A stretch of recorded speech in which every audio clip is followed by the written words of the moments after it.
Hello and welcome all of you students. आजच्या सेशनमध्ये आपण इतिहास लेखन भारतीय परंपरा याचे सर्व जे आहेत इम्पॉर्टंट क्वेश्चन्स करणार आहोत. सो स्टार्ट करूया फर्स्ट क्वेश्चन पासून.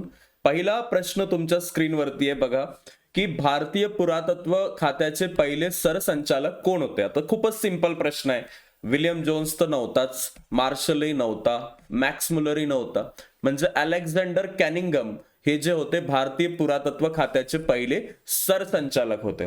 आणि हा प्रश्न बऱ्याच वेळा विचारलाय, सो तसाही तुमचा पाठच असायला पाहिजे, या क्वेश्चन मध्ये काही कॉम्प्रोमाइज नाहीये. त्यानंतर हितोपदेश नावाचा एक महत्वाचा आपण म्हणू शकतो ग्रंथ आहे, आणि हा ग्रंथ जर्मन भाषेमध्ये अनुवाद कोणी केला होता? अनुवाद करणे म्हणजे ट्रान्सलेट करणे. ओके, त्याला जर्मन भाषेमध्ये ट्रान्सलेट कोणी केलं होतं हितोपदेश या संस्कृत ग्रंथाला? तर याचं उत्तर काय आहे? जेम्स मिल आहे का? नाही.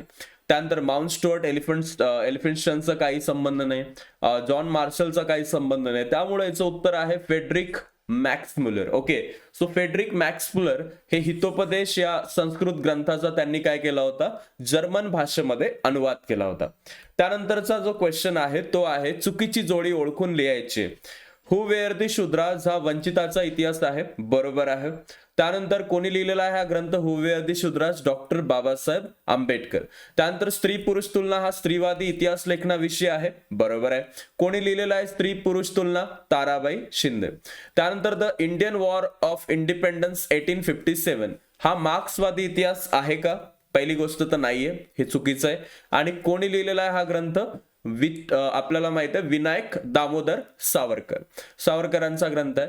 त्यामुळं इथं हा सेक्शन चुकलेला आहे, कारण हा कोणता इतिहास आहे? राष्ट्रवादी इतिहास आहे. ओके, हा मार्क्सवादी नसून कोणता आहे? राष्ट्रवादी. त्यानंतर ग्रँड डफ यांचं वसाहतवादी इतिहास आहे, बरोबर आहे. सो याच्यामधलं कोणतं चुकलंय? तर तिसरं चुकीचं आहे. पुढचा जो महत्वाचा प्रश्न आहे 2 ते 3 मार्कसाठी विचारला जातो. प्रादेशिक इतिहास लेखनाला चालना मिळाली.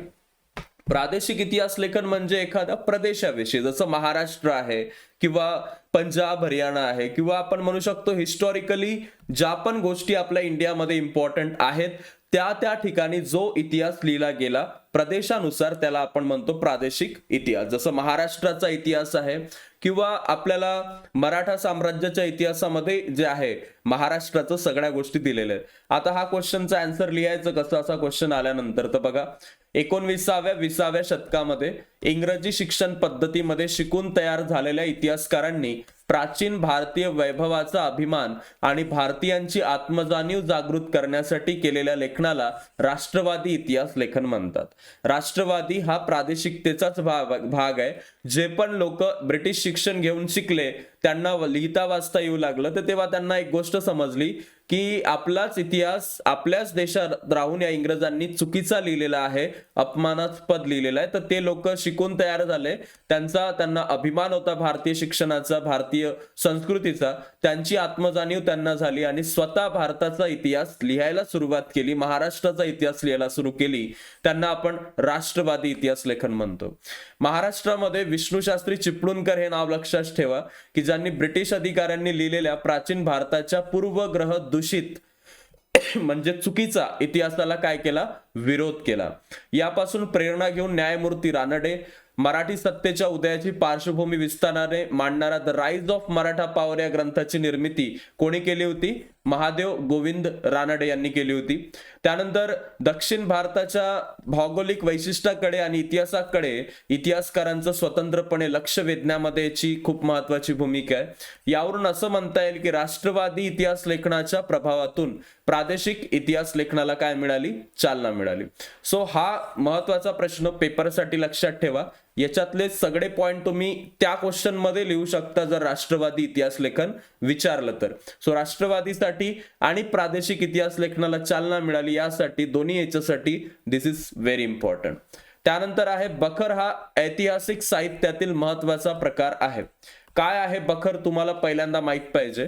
बखर हे असे डॉक्युमेंट्स आहेत की ते त्या काळात लिहिले गेले, त्या शूरवीरांच्या गाथेबद्दल लिहिले गेले, त्यांच्या जीवनाबद्दल लिहिले गेले, त्याला आपण बखर असं म्हणतो. याच्यामध्ये बखर हा एक ऐतिहासिक साहित्य प्रकार आहे. यात शूरवीरांचं गुणगान असतं, ऐतिहासिक घडामोडी असतात, इतिहासातल्या लढाया असतात, थोर पुरुषांची चरित्र याच्यात दिलेली असतात आणि याचं वर्णन ज्यात केलं असतं त्याला आपण काय म्हणतो, बखर म्हणतो.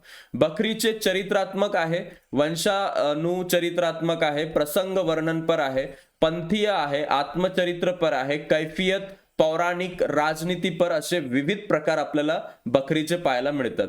राजे महाराजे यांच्या कार्याबद्दलही माहिती आपल्याला बखरीमधूनच मिळते. त्यानंतर उदाहरणार्थ छत्रपती शिवाजी महाराजांच्या कारकिर्दीमध्ये जी बखर, सभासद बखर जी आहे ती लिहिली गेली होती. मला सांगा कोणी लिहिली होती सभासद बखर? कृष्णाजी अनंत सभासद यांनी. त्यानंतर पानिपतच्या युद्धाविषयी भाऊसाहेबांची बखर आहे. होळकरांच्या घराण्याविषयी, त्यांच्या योगदानाविषयी माहिती देणारी होळकरांची कैफियत आहे. तर यावरून त्यांची चरित्र, त्या काळातली लोकांची कामं, त्यांनी केलेलं शौर्य, ह्या सगळ्या गोष्टीबद्दल आपल्याला समजतं. त्याच्या अभ्यासाबद्दल हा एक महत्वाचा संदर्भ आहे, त्याला आपण बखर असं म्हणतो. सो हे लक्षात घ्या. पुढचा आहे मार्क्सवादी इतिहास लेखन म्हणजे काय. मार्क्सवादी इतिहास लेखन हे रिलेटेड आहे समाजवादाशी. ठीक आहे, समाजवाद, कामगार आणि शेतकऱ्यांच्या विषयी हे काय करतं, जास्तीत जास्त विचार करतं. ओके, समाजवाद आणि कामगार, त्यांच्या समस्यांविषयी, मजुरांविषयी. आणि मार्क्स हा शब्द कुठून आलाय तर कार्ल मार्क्स मधून आलेला आहे. कार्ल मार्क्सचं जे तत्व होतं त्याच्यावरच आधारलेलं होतं, तिथूनच हा शब्द आलेला आहे मार्क्सवाद. त्यानंतर मार्क्सवादामध्ये वर्ग संघर्षावर भर दिलेला आहे. काय होता वर्ग संघर्ष? गरीब आणि अमीर म्हणजेच गरीब आणि श्रीमंत यांच्यामध्ये जेव्हा कोणत्याही देशात डेव्हलपमेंट होते किंवा विकास होतो तेव्हा जास्तीत जास्त प्रभाव पडतो श्रीमंतावरती आणि सगळ्यात वाईट प्रभाव जो पडतो गरिबावरती. तर यामुळं हे लेखन विचारात घेतलं गेलं, याला मार्क्सवादी इतिहास लेखन आपण म्हणतो. मार्क्सवादी इतिहास लेखनात आर्थिक व्यवस्थेतील उत्पादनाची साधनं, पद्धती, उत्पादनाच्या प्रक्रियेतील मानवी संबंध याचा विचार केलेला आहे. प्रत्येक सामाजिक घटनेचा सर्वसामान्य लोकांवर काय परिणाम होतो याचं विश्लेषण मार्क्सवादी इतिहास लेखनाचं हे मुख्य सूत्र आहे. आणि मार्क्सवादी इतिहासकारांनी जाती व्यवस्थेत होत गेलेल्या बदलांचा अभ्यास केलेला आहे. ओके, जो काही जाती व्यवस्थेत बदल झालाय त्याबद्दल सगळ्या गोष्टी मार्क्सवादी इतिहास लेखनात दिलेल्या आहे. भारतातही या पद्धतीचा अवलंब कोसंबी, डांगे, श्रीपाद अमृत डांगे, शरद पाटील या लोकांनी केलेला आहे. प्रभावीपणे त्या लोकांचा आपल्याला संदर्भ मार्क्सवादी इतिहास लेखनात दिसतो. कशावर आहे? वर्ग संघर्षावर आधारलेला आहे. आर्थिक व्यवस्थेतील उत्पादनाच्या साधनेच्या बाबतीत मानवाचा संबंध सांगितलाय आणि कोणत्याही घटनेचा लोकांवर काय परिणाम होतो त्याचं विश्लेषण याच्यात केलेलं आहे. आणि जाती व्यवस्थेच्या मध्ये जे बदल झाले त्याचाही आपल्याला याच्यात संबंध दाखवलाय. त्यानंतर आहे वी.का. राजवाडे यांचं इतिहास लेखनातलं योगदान स्पष्ट करा. कोण होते वी.का. राजवाडे? भाषाशास्त्र, व्युत्पत्तीशास्त्र, इतिहास लेखन यात मूलभूत संशोधन केलेले व्यक्ती म्हणजे वी.का. राजवाडे. राजवाडे यांनी मराठ्यांच्या इतिहासाची साधनं हा शीर्षक असणारा 22 खंडाचा ग्रंथ लिहिला होता. इतिहास म्हणजे भूतकाळातील समाजाचं सर्वांगीण समग्र जीवन दर्शन असं त्यांनी सांगितलं. केवळ राजकीय घडामोडी, सत्तांतरासाठी केलेली कटकारस्थानं, युद्ध याच्याच हकीकती म्हणजे इतिहास नाही असंही त्यांचं मत होतं. आपला इतिहास आपणच लिहिला पाहिजे हा विचार त्यांनी भारतीय इतिहासकारांना दिला. अस्सल कागदपत्राच्या आधारे इतिहास लिहिला गेला पाहिजे यातही ते आग्रही होते. स्थळ, काळ आणि व्यक्ती या त्रयींनी बद्ध झालेल्या मानवी प्रसंगाचं वर्णन इतिहास लेखनामध्ये असायला हवं असंही त्यांचं मत होतं. इतिहासाचार्य राजवाडे यांनी केलेलं ऐतिहासिक लेखन आणि मांडलेली मतं हे इतिहास लेखनाला दिलेलं एक मोठं योगदान आहे. ठीक आहे, हेही त्यांनी त्यात स्पष्ट केलेलं आहे. James Mill, the history of British India. Grant डफचं कोणतं होतं? ग्रँड डफनं जे सांगितलं ते होतं the history of the Marathas. Okay, ते पण पूर्वग्रह दूषित. Mount Stuart Elphinstone, the history of India. इथं हिस्ट्री ऑफ इंडिया आलं, माउंट स्टुअर्ट एल्फिन्स्टन लिहायचं, इथं डफ आलं तर हिस्ट्री ऑफ मराठास. डांगे आलं तर primitive communalism to slavery. And who were the Shudras, doctor B.R. Ambedkar. त्यानंतर आहे हा वाला संकल्पचित्र पूर्ण करायचा प्रश्न. इतिहास लेखनाचा हेतू जियाउद्दीन बर्नी आणि पुढं त्यानं लिहिलेलं पुस्तक. कोणतं होतं जियाउद्दीन बर्नीने लिहिलेलं पुस्तक? त्याचं नाव होतं तारिक ए फिरोज शाही. ठीक आहे, तर इथं आपण काय लिहायचं? तारिक ए फिरोज शाही. ठीक आहे. त्यानंतर बाबरला कराव्या लागलेल्या युद्धाचं वर्णन तुझुके बाबरी मध्ये त्यानं दिलंय आणि बाबरनंच लिहिलेलं आहे त्यामुळे इथे येणार बाबर. ठीक आहे, इथे येणार बाबर. त्यानंतर काश्मीरचा इतिहास कोणी लिहिलाय?